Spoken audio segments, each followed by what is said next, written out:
심심한 사과에 관련된 그 이야기 때문에 이렇다고 학교 현장에서는 그런 상황들을 더 많이 목격하지 않을까 싶어요. 네. 어때요? 사실 어떤 분들은 무뇌력이다라고 뇌가 없다고 얘기하시는 분도 계시지만 길게 얘기하기보다 줄여 얘기하는 걸 되게 좋아해요. 그게 너무 어려워요. 별다 줄이죠. 애들은 저를 꼰대로 구울 수도 있겠죠. 그러나 굴하지 않는다. 네, 저는 해야 됩니다. 누구는 지켜야죠.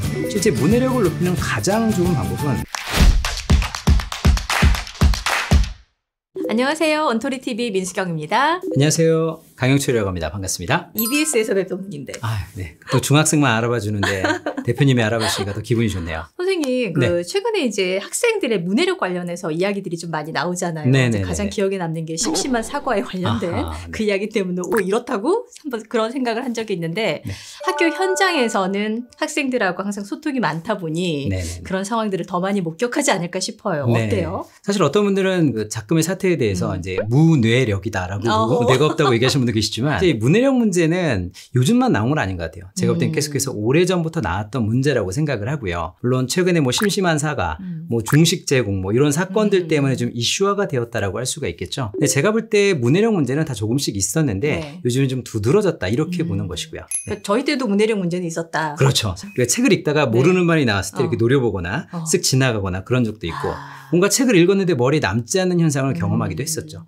그런데 이제 이 문제가 아주 이슈화된 이유는 알아야 될 말을 우리 아이들이 모르기 때문에 생긴 문제다. 이렇게 볼 수가 있는 것이죠. 그러니까 이제 소통에 조금 문제가 생기는 거고. 그렇죠. 그러니까 기성세대는 이 정도는 알 거야 라고 얘기했는데 애가 뭔가요? 이런 반응들이 나오다 보니까 이거 알아야 되는 거 아니야? 이런 상황으로 볼 수가 있는 것이죠. 가장 좀 기억에 남는 상황이 있으세요? 학생들 저도 뭐 학생들하고 생활하다 보니까 되게 재밌는 경우를 많이 겪어요. 책갈피에 멋진 문구를 쓰게 했는데 뭐 실연은 없다 이렇게 쓴 거예요. 그래서 아니 얘가 연애할 나이가 아닌 것 같은데 그래서 실연의 뜻을 아니 그랬더니 힘들고 어려운 그 고통 같은 거잖아요. 그래서 그건 실연이야 라고 했더니 갑자기 와와와 이런 분이 저를 보더라고요. 그래서 너 진짜 몰랐어 그랬더니 몰랐어요 이런 것도 있고요.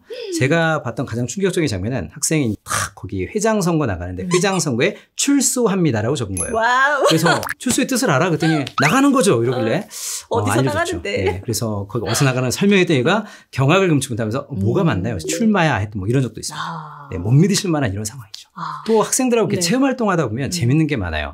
그래서 학생들하고 이제 마트에 갔을 때 양수 냄비, 편수 냄비 이런 게 있었어요. 애들이 이러는 거예요. 냄비 이름이 양수예요? 편수가 만들었나요? 그게 아니라 양수는 양쪽 손으로 잡는 냄비고 편수는 한쪽 손이야. 그래서 애들이 저 존경스러운 눈빛을 보면서 선생님! 이런 반응이 있었죠. 그 일상생활 속에서 그냥 무심히 툭툭 이렇게 쓰는 말들인데 그렇죠. 서로 이렇게 이해가 안 되면 곤란한 상황들이 되게 많이 발생할 것 같아서 그게 걱정스러운 거잖아요. 그렇죠. 일단 최근에는 일상생활 속의 언어를 많이 보시지만 저는 아무래도 수업을 하잖아요. 네네. 수업을 하다가 보면 놀라운 일을 경험하는데 이 정도 말은 알 거야라고 설명을 합니다. 네. 그걸 모르는 거죠. 근데 문제는 그 말을 모르기 때문에 더 높은 지식을 얻기가 힘든 경우가 생기는 거고 이게 누적이 되면 학습 결손이 생기는 겁니다. 네. 그러니까 선생님이 지금 보셨을 때 문해력이 좀 심각한 상황이다 이렇게 지금 진단을 하시는 건가요? 네, 아무래도 제가 체감적으로 느낄 때는 코로나 전보다는 확실히 좀 떨어진 느낌이 있다라는 생각은 좀 들긴 하고요. 또 코로나만이 아니라 이제 미디어 빅뱅의 시대에 미디어가 좀 폭발적으로 늘어나면서 이런 것이 좀 체감적으로 다가온다라는 거고요. 또 어떤 분들은 실제 데이터로 얘기하기도 하시죠. 네네. 학생들의 뭐 학업 성취도 평가라든가 이런 걸 보고 수치가 좀 낮아진 데이터를 보고 얘기하기도 하십니다. 네. 최근에 발표된 데이터에서는 좀 문해력이 저하된 부분들이 데이터로 증명이 되고 있습니다. 네. 그렇군요. 이렇게 문해력이 떨어진 이유 그리고 조금 전에 말씀하셨던 것처럼 네네. 코로나 전후가 또 비교된다고 하셨잖아요. 네네네. 그 이유가 있어요? 일단 저는 첫 번째는 아무래도 미디어가 좀 많아지다 보니까 학생들이 어떤 쇼폼이라든가 영상에 대한 것들이 좀 관심이 많아진 거죠. 거기에 몰입한 시간이 많다 보니까 영상에서 듣는 말들이 많은 노출이 되는데요. 실제 문해력을 높이는 가장 좋은 방법은 누가 뭐라고 해도 독서 아니겠습니까? 근데 아무래도 독서보다는 이런 미디어 쪽의 언어들이 많이 집중이 되다 보니까 책에 나오는 언어를 이해하지 못하는 경우도 좀 있다라고 생각을 해요. 일단 미디어 영향도 있고요. 네. 제가 볼 때는 독서량의 부족. 그리고 세 번째 얘기하자면 좀 이렇게 사람 간의 소통이 좀 많아지고 품격 있는 토의 토론 같은 걸 많이 해야 되는데 그런 경험의 부족이라고 생각을 좀 합니다. 모든 게 다 좀 묶여 있는 것 같아요. 그렇죠. 이 문해력 저하를 하나의 원인으로 보기에는 좀 어려운 측면이 있지 않을까 싶습니다. 네, 한편으로는 좀 이런 생각이 들 때도 있어요. 그러니까 언어는 사실 끝없이 변하는 또 살아있는 문화라고도 볼 수 있는 거잖아요. 그렇죠. 뭐 과거에는 없었는데 지금은 뭐 통용되고 있는 단어가 있다라던가 네. 과거에는 욕설이었는데 지금은 그냥 일반적인 단어로 네. 사전에 등록되는 그런 경우들도 있는데 그런 관점에서 보자면 요즘 아이들 문해력이 떨어진다 이 평가가 어떻게 보면 기성세대의 닫힌 생각? 편견? 네. 이렇게도 볼 수 있지 않을까라는 물음표는 좀 살짝 던져볼 수 있지 않나요? 네, 충분히 일정 부분 공감하는 부분이 있습니다. 네. 근데 제가 생각할 때는 이런 것이죠. 문해력에 대해서 우리가 두 가지 관점을 가져야 돼요. 뭐냐면 현재 아이들한테 너무 어려운 말들도 있어요. 이제 법률 용어라든가 의학 용어 같은 거 보면 너무 전문적이고 어려운 용어들도 있습니다. 개인적으로 그런 언어는 조금 국민들이 쉽게 알아들 수 있게 낮춰야 될 필요가 있는 거예요. 그리고 또 하나는 꼭 알아야 되는 언어를 애들이 모르기 때문에 생기는 문제가 있죠.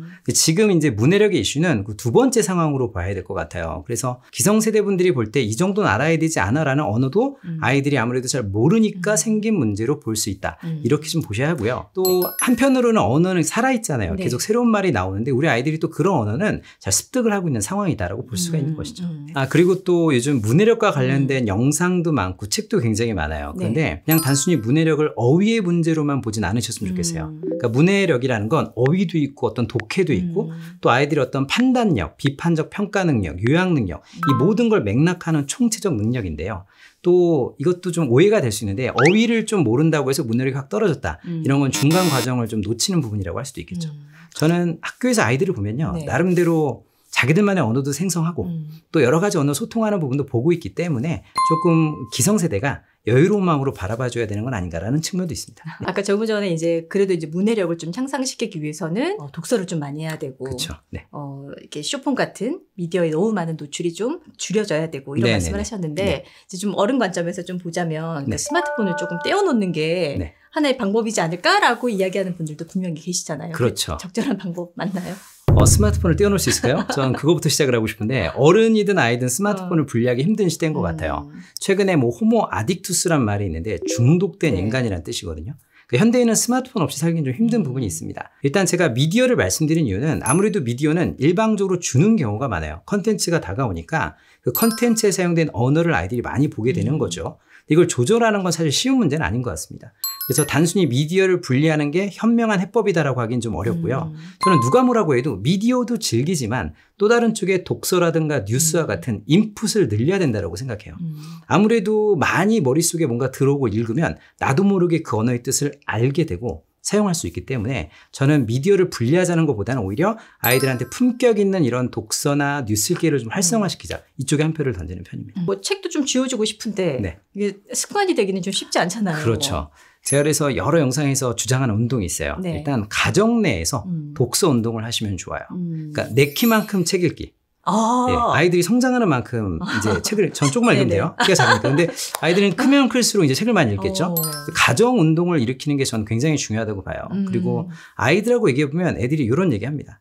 아니 스승님, 부모님은 맨날 스마트폰 하면서 저보고 책 보래요. 이런 얘기 하거든요. 그래서 가족 문화를 만드시는 것부터 시작을 해야 되지 않나 이런 생각을 합니다. 책을 무조건 읽었다고 애들이 교양이 좋아지고 문해력이 좋아졌다기보다는 그걸 삶 속에서 써먹을 수 있는 기회를 줘야 돼요. 그러려면 어떻게 해야 되느냐. 친구하고 부모님, 선생님과 대화를 좀 많이 해야 되겠죠. 저는 오히려 직접적인 대면의 소통 문화를 늘리는 것도 아이들의 문해력을 높이는 또 문해력을 사용할 수 있는 좋은 기회라고 생각합니다. 또래 집단끼리 대화를 관찰하시면 놀라실 거예요. 일단 못 알아듣는 말도 많고요. 두 번째는 비속어 욕설도 은근히 많습니다. 너무 많더라고요. 그리고 애들이 친구랑 대화하면서 이 사태에 대한 논리적 의견을 대고 이런 일 없어요. 그냥 야 이거 뭐야 이렇게 얘기하거든요. 근데 오히려 기성세대분 그리고 선생님, 부모님과 얘기를 하다 보면 알게 모르게 나오는 그런 용어들, 표현들을 아이들이 습득하게 되는 것이죠.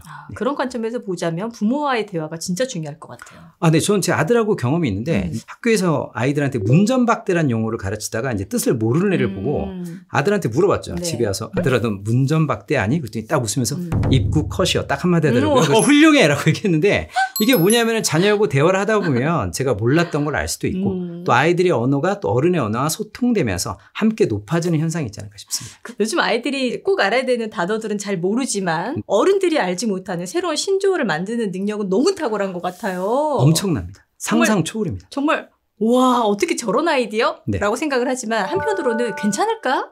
하는 걱정이 들어요. 괜찮은 거 맞나요?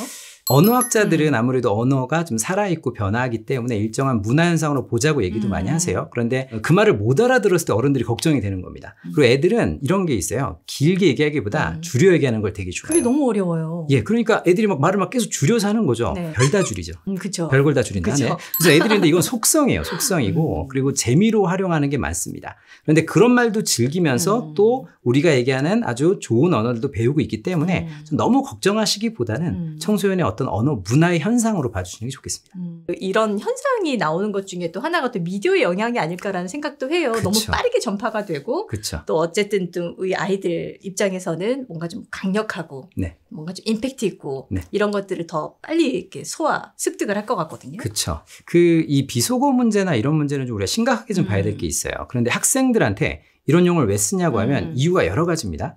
일단은 친구들이 쓰니까 쓴다고 얘기해요. 즉 자기들의 소통 코드라는 거고 또 이런 욕설 비속어 쓰면 좀 재미있고 시원하대요. 스트레스 해소감이 있죠. 근데 장기적으로 보면 이게 왜 문제가 되냐면 결국 언어라는 건 존재의 집이기도 하고요. 또 생각의 집이기도 하거든요. 계속 부정적인 언어를 쓰다 보면 아이들 사고 자체가 부정적으로 할 가능성이 되게 높아요. 실제 학생들이 이렇게 나쁜 용어나 비속어 욕설을 쓰다가 여러 가지 갈등이나 폭력 양상을 경험하는 경우도 있어요. 그러니까 단순한 재미 그 이상의 문제가 있기 때문에 문제라고 얘기하는 거죠. 네. 근데 저는 아무래도 국어교사잖아요. 네. 소박하게 25년째. 저는 욕하는 애 있으면 하지 못하게 얘기를 해요. 막 그걸 쓰면 안 돼. 그리고 때로는 욕설과 관련된 수업을 진행하기도 합니다. 그러니까 아이들 언어 문화 주간 같은 게 있어요. 그럴 때 아이들한테 욕설의 뜻을 알려주면 애들이 깜짝 놀랍니다. 우리나라 욕설의 뜻 전 세계 어디 내놔도 그 끔찍함과 무서움이 절대 뒤지지 않습니다. 네. 지금 영상에 쓰면은 영상이 신고당할 것 같아서 차마 설명을 못 드리지만 다 삐 처리될 것 같아요. 그렇죠. 이런 부분은 저는 국어교사라서 좀 이렇게 교정도 해주고 하지 못하도록 하는 편이죠. 근데 애들은 저를 꼰대로 볼 수도 있겠죠. 네. 그러나 불하지 않는다. 네, 저는 해야 됩니다. 누구는 지켜야죠. 네. 비속어를 저희 때도 아마 이제 또래들이 다 이렇게 썼던 걸로 기억을 하는데 네네. 요즘엔 엘리베이터를 타거나 이렇게 대중교통 타면서 이동할 때 들으면 정말 이게 괜찮나 싶을 만큼 걱정스러운데 맞습니다. 좀 더 강해진 거 맞죠? 아무래도 개별화 사회로 가고 있다고 봐요. 그러니까 내가 하는 말 왜 신경 써 이런 느낌이 좀 많은 것 같아요. 그런데 여기서 잊지 말아야 될 것은 그런 말들로 인해 벌어지는 문제점을 생각하지 않는 것이고요. 아니 내가 내 욕하는데 무슨 상관이야 이게 아니거든요. 누군가가 들을 수 있고 불쾌함, 그 분위기 형성, 관계의 파괴 이런 부분을 자꾸 생각을 안 하는 것이죠. 그런 부분은 좀 걱정스러운 문화가 아닌가 생각을 합니다. 네. 아까 이제 소박하게 25년째 네네네, 학교에서 소박하게. 이제 학생들을 가르치고 있다고 말씀을 주셨는데 네네네. 이제 세대들이 점점 이제 선생님과 격차가 갭이 잠깐 더듬으시는데요.